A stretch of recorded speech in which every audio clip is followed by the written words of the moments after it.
we have a device that can collect orders of magnitude, like hundreds of times more data than you could get before. You go to a lab, you get a 30-minute EEG session, and compare that to having data about your brain for 8 to 10 hours a day, every day, potentially. These problems that weren't solvable before, like understanding Parkinson's or Alzheimer's or even treating ADHD, all these things that we're not getting enough data for, this device and this technology could help us get so much more data and then help solve these problems.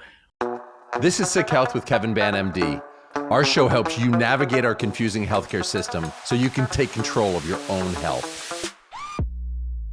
For a long time, I've wondered, when will we get the Fitbit for the brain? You know, we have all sorts of different devices that record when we sleep, when we work out. Most of them record heart rate, but never have we seen a device that can actually track brain waves. And that's what the folks at Neurable are doing. Jamie got his engineering degree at Duke. He worked for many years at Bose and is currently the VP of product at Neurable. I spoke to Jamie about how to measure brain waves, how to take that information and improve focus and performance. We even get to what the future of recording brain waves may be. Jamie Alders, thank you for joining me here on the podcast. It's really good to see you. It's great to be here. Thanks for inviting me. I'm going to start with a reprimand, which is you have not been coming to Monday, Wednesday, Friday workouts. Why? I'm sorry. I have to set my priorities and I got to get my kids to school in the morning. So I work out after, but when the next time I can, I want to be there working out with you and the other group. Well, I'll tell you, it's funny that you should say that. You're still putting kids on the bus and packing lunches and all of that. I actually just ticked that final box, which is my daughter just got into college and I don't have to put her on the bus and I don't have to make her lunch. So I'm realizing that there's a great deal of freedom in that. Anyway, you're not here to talk about working out or putting the kids on the bus. We're here to talk about really cool headphones that you've been working on. First, I always love to start with who you are and kind of your trajectory with your past, your present, and then the future. So take me through your career trajectory. Sure, I'm happy to. So I started my career as a mechanical engineer. I worked for Bose after I graduated from Duke University School of Engineering. And I designed speakers for the most part, sometimes some headphones. And I designed mechanical parts, plastic parts, metal parts, how everything fit together, how the circuit boards fit in and how the acoustic space was and how to make everything fit into a little box. You could have a really great sounding speaker that was very small and portable and light. Sounds like you had a great run at Bose. Why did you leave it? What pulled you away? Working at Bose was a great experience and I learned a ton and I had a really fun time. And I did one of my favorite things, which is build things that make people happy. So people loved the products that I contributed to, and I loved getting that feedback. After about 5 years working as an engineer, I realized I didn't want to do engineering my whole career. I really enjoyed a lot of aspects of it, but I wanted to have a larger impact on what the product is and what it does and how it meets people's needs. And so I went to business school at Dartmouth for 2 years. And then this wasn't part of the plan, but I came back to Bose as a product manager because I love what Bose does and I loved what I was able to contribute as an engineer. And so I came back in a product manager capacity, defining what product we should build so that the engineers, which I used to be before then, could actually make it a reality. And I worked on products like the Bluetooth speaker portfolio. That was a new thing. Remember, the Jambox came out and introduced the world to this idea that you could have a portable speaker that sounded amazing. So Bose created some really amazing versions of those products. You know, here I am. I've been working out with you for years now, I think at least 6 or 7 years. And to find out that you were responsible for that little speaker that we can take to the beach or bring with us and then connect to the phone is super cool. That for me has been like transformative in terms of musical enjoyment. And that's cool to know that you're a part of that. Yeah, it was great to be a part of it. I mean, I'm responsible is a little bit much. I played my role, right? But it's a big effort from lots of people, from engineering, product, marketing, software, hardware, all kinds of things go into products like those. So then what pulled you away from Bose and why did you go to Neurable? I always love to learn and grow all the time. At one point, I was finishing up a project at Bose, and this new opportunity came around. One of the founders of Neurable reached out to me and asked me, hey, are you interested in joining a startup? And that moment clicked for me because I saw how the Alexa product, how voice services could change people's behavior, how people suddenly were speaking to their speakers. They were talking to their speakers. They were asking it for music and for traffic and for information. My kids were asking these speakers questions. The innovation in voice control and voice services changed how we interact with our technology. And when Neurable approached me, I saw a similar connection where neurotechnology is going to change how we interact with our technology on a different level. And I got very excited about that. I left this large organization to go to work for this very small startup. We were about 15 people at the time when I joined, and it was an amazing opportunity, and I'm really happy I did that. And that was 6 years ago. I've been here for 6 years now. So take me deeper into Neurable. What does Neurable do? Neurable makes software that enables you to use brainwaves in a useful way. We've been using brainwaves for science and research and for medical purposes for 80 years. Most labs, most universities, hospitals have the ability to put something on your head that will detect the electrical signals from your brain. So that technology is called electroencephalography, or EEG. And most EEG systems are caps, like a hat you wear that you squirt gel inside it so that it can conduct the signal from your scalp into whatever the equipment is that's picking it up, the sensors. There's also dry EEG that doesn't use gel, and they usually have these spikes that you kind of work into your hair. So it's kind of like a comb that sticks through your hair so that it can touch the scalp all over your head. And traditionally, you need to cover your whole head with these sensors.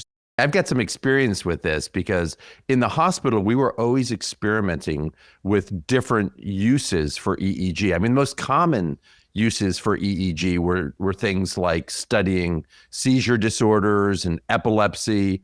We were doing some work around brain injury. It's kind of what you described. It was always very difficult to actually put the cap on the person, either because you had to use the gel the right way or it was very uncomfortable and the person didn't want to have it on. And I think that's where you're breaking through here with Neurable. What our technology does is it brings this technology outside of the hospital and into your everyday life. Here's an example. I had a friend who had a seizure and she couldn't get a brain scan for a week. But with our device, you could put a device on somebody minutes later, or you could even be wearing it while the event occurs, and you can get much better data, much better information how to treat such a seizure. Now, our technology, we're not using it to treat seizures yet, but that's something that we're really looking forward to doing in the future. But it's an example of how having the ability to record brainwaves anytime you want to, because the device is built into a pair of headphones that you could wear whenever you want to. It's inexpensive. It's easy to use. All these things enable you to get a recording of your brainwaves whenever you want to, whereas before, you had to go to a hospital, you had to go to a lab, you'd have to reserve the time, you'd have to go through 15 minutes of setup, you'd have to take a shower after. All these things prevent you from getting access to this data. This device can be used essentially all day, every day, and you could get that rich information that you can only get from a lab or a hospital. Imagine if we're in a world where you'd have to go to a lab or hospital to get your heart rate detected. Today, I have an Oura ring on, I have an Apple Watch on, and these things measure my heart rate and give me information about my sleep, information about my activities, my stress, all through my heart rate, and I wear it all the time every day. And so the brain is such an important organ, right? How do we detect these brain waves and then make sense of them? And how does Neurable actually measure a brainwave? Each of the cells in your brain, neurons, produce an electrical signal when they activate. And those electrical signals are very small, but you have billions of neurons in your brain. And when they all start firing because you're thinking, you're sleeping, or you're trying to walk or do something, each of the electrical signals become big enough that you could actually pick that information up outside of the head. So you can put sensors on the outside of your head, and those electrical signals that are produced inside of your head go through the rest of your brain, through your skull, through your skin, and you can detect them with very sensitive equipment. When your neurons fire, when your neurons activate, they go on and off at different frequencies. So think about like music. You might have low frequency information like bass notes and high frequency information like treble.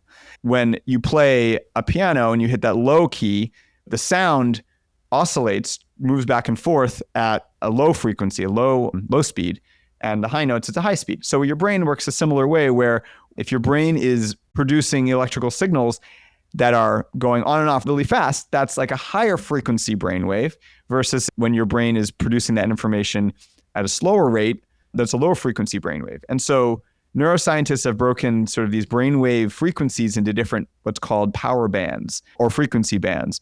Delta waves are the lowest frequency, and those are usually produced when you sleep. There's also alpha waves and beta waves and gamma waves, all the Greek letters. They're just different bands of frequencies. So alpha waves generally are 8 to 12 hertz, which means the information is changing 8 to 12 times per second. And so we might have more information coming in the alpha band and less information coming in the beta band. Or we might have more information coming from the delta band. And so what the device can do is it can pick up those frequencies and those changes and infer what your brain is doing. Are you asleep? Are you awake? Are you focused? Are you stressed? Are you relaxed? All these things can be detected from the brain waves. How exactly does the Neurable device measure those brain waves? So this device, this pair of headphones, has what's called electrodes. They're sensors that are woven into the ear cushions. When you put the device on your head, the cushions on the ear cups of the headphones touch the skin between your ear and your hairline. And so that skin is usually a little bit bony, not a lot of muscles, which is good because muscles produce a lot of electrical activity also. So you don't want to have signals that interfere with picking up the brainwaves. The electrical signal passes from your skin to this electrode and then into the circuits in the headphone. What the circuitry does is it amplifies the signal. It changes it from an analog signal into a digital signal. So a processor, a microchip can receive it. And that's where sort of the magic happens. We have something we call Neurable AI. It runs basically a series of algorithms that take all that information about this brainwave, this frequency, this amplitude, all that information at 500 times a second and turns it into something that's useful, such as a focus score. And then are you able to adapt that to the individual such that Kevin is different than Jamie? We can't tell the difference between Kevin and Jamie, but Kevin, your brain waves might oscillate at a different frequency than mine because our physiology is different. So what the software does is it looks at all of the frequencies and can adapt to which frequencies do you produce when you focus. And therefore, it's not a one-size-fits-all for people. If some people have a focus at one frequency, we can detect that and make it work for them. If someone else focuses at a different frequency, the product will adapt to them. And it only takes a small amount of time. We look at about 2 to 3 hours of data and use that information to adapt to you. I'm putting this back at you, Jamie, just to make sure I'm getting this, but you're able to understand kind of my baseline to a certain extent. And then if I'm focusing, I line up with that particular pattern versus I'm distracted. And then you're able to make me aware of what I'm actually doing. That's right. I would say it's about 95% the same for everybody, but it's those last 5-10% that we adapt to because those can make a big difference on whether the device is accurate or not.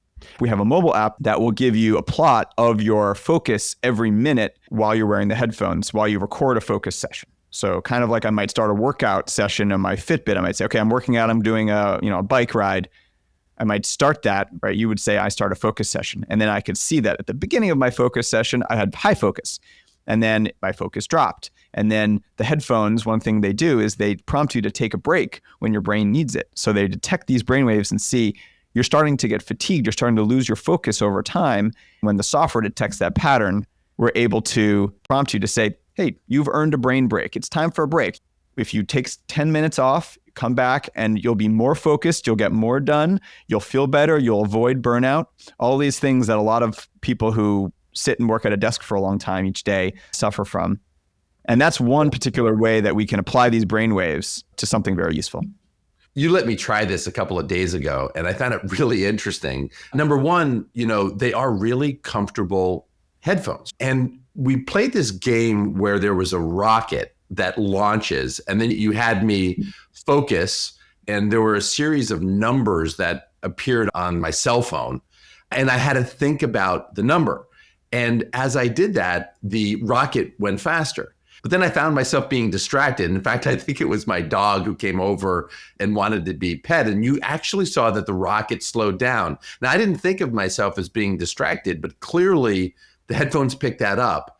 And then I kind of focused again. I went back to thinking about the numbers and the rocket resumed. So I'm glad you brought up the rocket. We built this rocket experience so that you can see in real time yourself how your focus, what that feels like and how it affects something like the rocket engine. So if you have a very low focus, the engine is cold and does not fire. When you have a sort of a medium focus amount, it starts firing. And then when your focus gets high, it fires faster and you fly faster and you get a higher score in the game. That was super cool.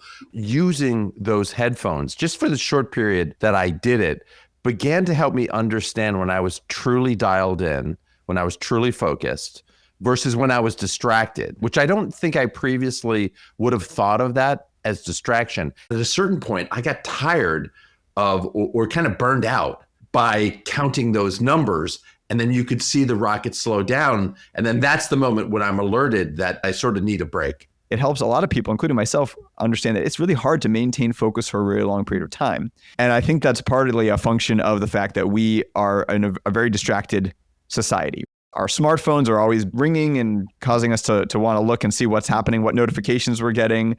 Movies and TV shows, the time between scenes cuts faster and faster. And one of our advisors is Dr. Gloria Mark. She's a professor at the University of California, Irvine, and she does a lot of research on our attention spans and how that's a struggle for us and how we can improve those attention spans. And she has a book, if you're interested, called Attention Span. That's what this rocket demo is for. It's really to give you a live visual representation of what is focused, what is not focused. And if you use it a little bit every day, you can actually improve how you're able to turn on and off your focus. What was also very interesting about it is that we played with it and I started to meditate. And as I was meditating, the rocket lost speed. So it pointed out that there's a difference between that meditative stage where you're resting versus that focus stage when you're really locked in to a task. Kevin, one thing you pointed out is that we look at lots of different frequencies and we looked at big populations of people to understand what frequencies do they focus at. People meditate often in the alpha frequency, but some people, their meditation could be higher or lower. And we found that focus comes through in the sort of alpha and beta frequencies. And so our technology, our software looks at brainwaves in those frequencies and adapts to the individual and looks at which frequencies your brain produces when you focus. I think what you noticed is that when you meditate, you definitely had more brainwaves in certain areas, but that wasn't the same areas when you were focusing to make the rocket go up. Yeah, in fact, earlier this year, actually during the summer, I was in Italy and I was at a performance center, an athletic performance center. And in fact, the world #1 tennis player, Jannik Sinner, goes there and actually gets trained by these scientists. I have a friend who works there. I decided I wanted to check it out. And I put on a brainwave monitor.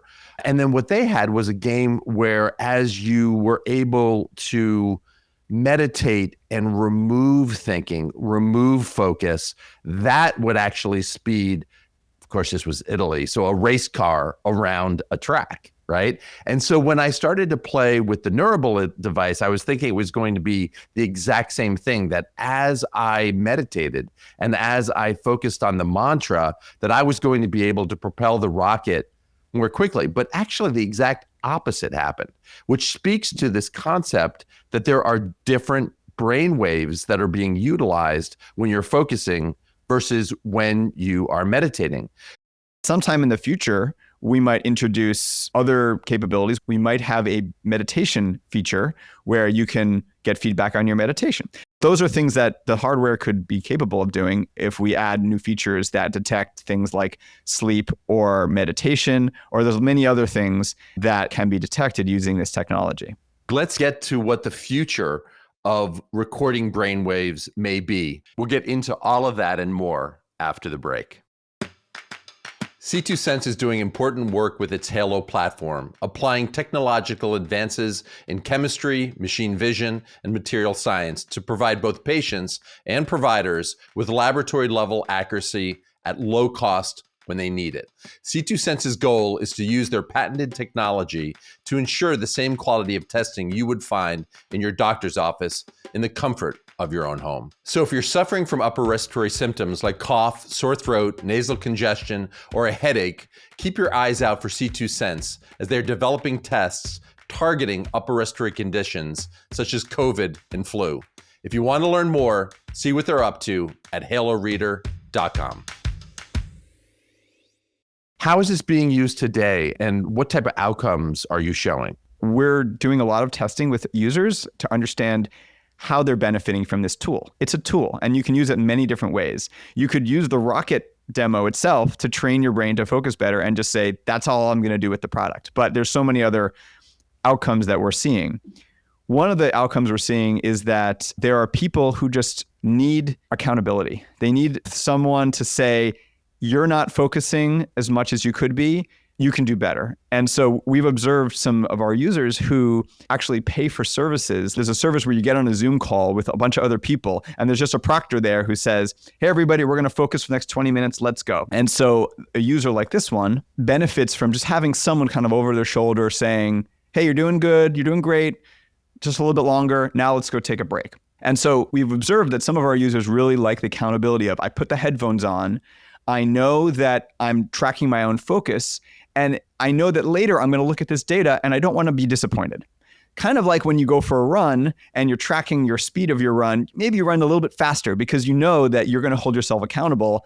You know, if you slow down a little bit, no one will know. No, actually, I will know because I'll have the data and I'll get a lower speed score or whatever it is that you're tracking in your run.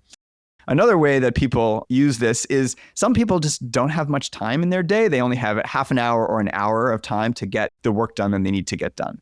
When they're between meetings, they might say, I have 60 minutes. How can I maximize my time? And they put the headphones on, record a focus session, and they are very aware of the distractions that come to them. Instead of indulging in that distraction, they're saying, no, I'm recording myself. This kind of goes back to the accountability element. I'm recording myself. And I don't want to look at this data and be bad. I also want to get my work done. It's more about being deliberate with how you spend your time. And then a third group of people that we're observing have trouble focusing. And what they do is they help them understand how to structure their day. I focus best in the morning. So therefore, I should get my really difficult, challenging work done in the morning, and I'll schedule my meetings in the afternoon. Essentially, people are really trying to improve their focus. They're hoping that that's going to turn into better performance. Are you seeing that in the data? We don't have formal studies. What we do is we have anecdotal information. The problem is how do you measure?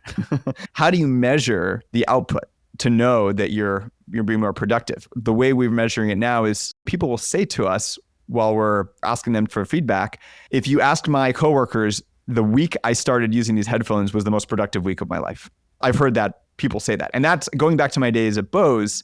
That is amazing. That's what I love to hear. I love it when something I'm working on, something I'm contributing to helps people in some way. What I'm curious about is, are those people having a really great week because they're wearing a device and they feel like they're being observed and therefore they're more focused? Or is it something about the device itself that is giving them insights so that they perform better? I think it's both. I think initially there's an accountability element that some people really enjoy, just like your fitness tracker helps you become accountable to your performance when you work out. After that, the data becomes very valuable to people. The app over time collects data about your behaviors and then gives you insights to help you be better. Once you've used the product for 3 different consecutive days, you generally have enough data to say, this is the time of day that you focus best, or your longest attention span was 15 minutes. And that's what wearables do. Wearables give you data about your behavior. How well did you sleep? And then it's up to you to decide, oh, well, if I didn't sleep well, I need to change something about my behavior so that I can be better. The last piece of it are the break recommendations. We don't want people to be working longer and longer and longer. Our tagline on our website is work smarter, not longer, because We want to be more productive and more efficient, not necessarily just work a long time and burn out. We're seeing a lot of people experiencing burnout in the workforce. And so this helps them take those breaks. People know that they should take a break. They often don't because they feel guilty about it. And this product will say, now's a good time to take a break, not just because, the literature says take a break every X number of minutes. It's because your brain needs a break now. And usually the break comes before you think you need it. Kind of like when you feel really thirsty, it's probably later than you should have drank some water. You should keep hydrated before you feel very thirsty. Similarly, you should be taking breaks before you feel fatigued. I think it's helpful to have an objective measure to really understand where you are. I don't think most people, to your point, are aware when they're distracted and how much time is passing and how much they're actually not getting done. One of the things I thought about is advice I often give to my kids when they're tired in the evening and they got a test in the morning. It's sometimes better to go to bed and get a really good night's sleep. Get up just a little bit earlier and then study then. And you can get more done in 20 minutes in the morning than you'll get done 2 hours tonight. And it sounds like this is the type of device that sheds some light, gives you some insight into where your focus is and how it's affecting your performance. Exactly. If you look at your data, you can see maybe your focus was high and then it dropped a little bit and then you took a break. And then afterward, we see a lot of people have very high focus after that break because they're rejuvenated and ready to go again.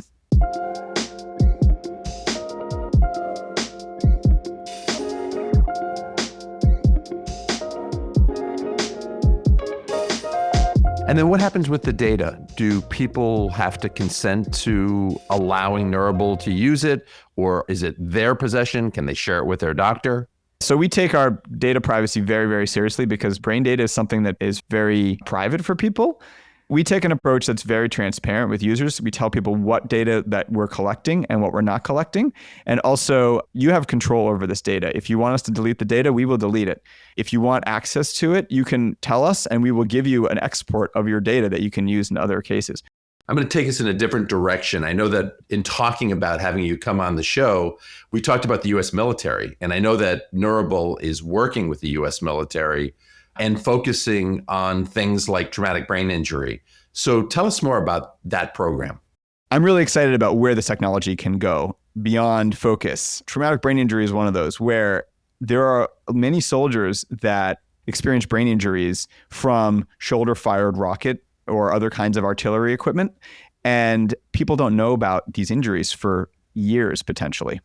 It's a burden on the military. It's a burden on our healthcare system. It's obviously very impactful to those individuals. We are working with the U.S. Army right now on developing a system that can detect these brain injuries either in real time or directly after they occur, which means people can get the attention they need, or processes and procedures can be adjusted to help protect people from getting these injuries. So right now we're in the middle of the project where we have some new hardware that we're getting excited to deploy, and we are detecting brainwaves before, during, and after different kinds of activities in order to build a system that can detect these kinds of neurological events. It makes a lot of sense to me that we might have a baseline, not only for soldiers, but for kids playing soccer or any other sport. It'd be amazing if we're able to use a device like Neurable to understand where a child is at baseline. Why? Because if they then suffer a concussion, perhaps that study of what baseline looks like will change and the brain waves will be different. And equally important, we'll get a sense for when the child has healed and it's safe to go back to play. These are really, really difficult things to do. And we haven't had objective information about when a kid has suffered a concussion, what's the degree of that concussion, and when is it safe to go back to play. All of these things we do by clinical judgment, but to have objective information, because we have a device that actually measures it, would be amazing. I 100% agree. This is a problem that I really hope we can solve. I'm looking forward to getting data and doing experiments and trying to create a system that anyone could use on a sports team. Imagine having a baseline like during training, during the preseason, and then if any incident occurs during a game, there's a device on the sideline that could be used immediately to get some sort of diagnosis or some sort of reading. And imagine if we could do something with CTE. I don't know what's possible and what's not possible. I'm not personally an expert in CTE, but there's a lot of need for something like this, and we have a lot of potential to help out in this area. Yeah, it's interesting that you should bring up chronic traumatic encephalopathy, CTE, because it's such a difficult problem, largely because kids will often have repeated concussions that go on all the way through middle school into high school, sometimes into college, but the effects of that aren't seen until much later.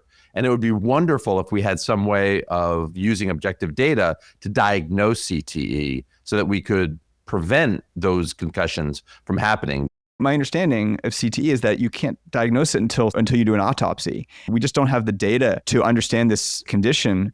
And so what's exciting to me about what Neurable has built is we have a device that can collect orders of magnitude, like hundreds of times more data than you could get before. You go to a lab, you get a 30-minute to 15-minute EEG session. Maybe if you're lucky, it's a couple hours long, and compare that to having data about your brain for 8 to 10 hours a day, every day, potentially.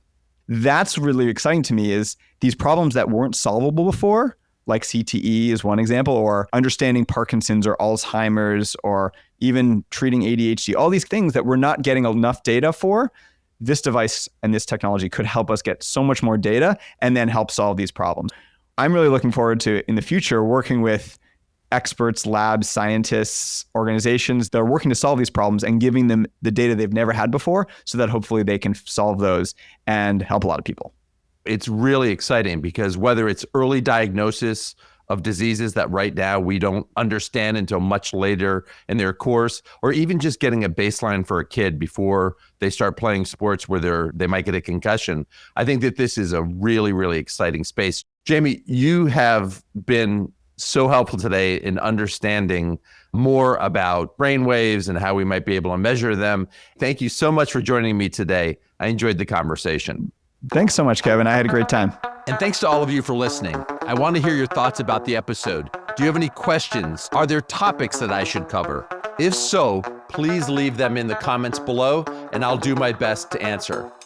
That's our show for today. The show was produced by me and Batsheva Gez. Until next time, be well.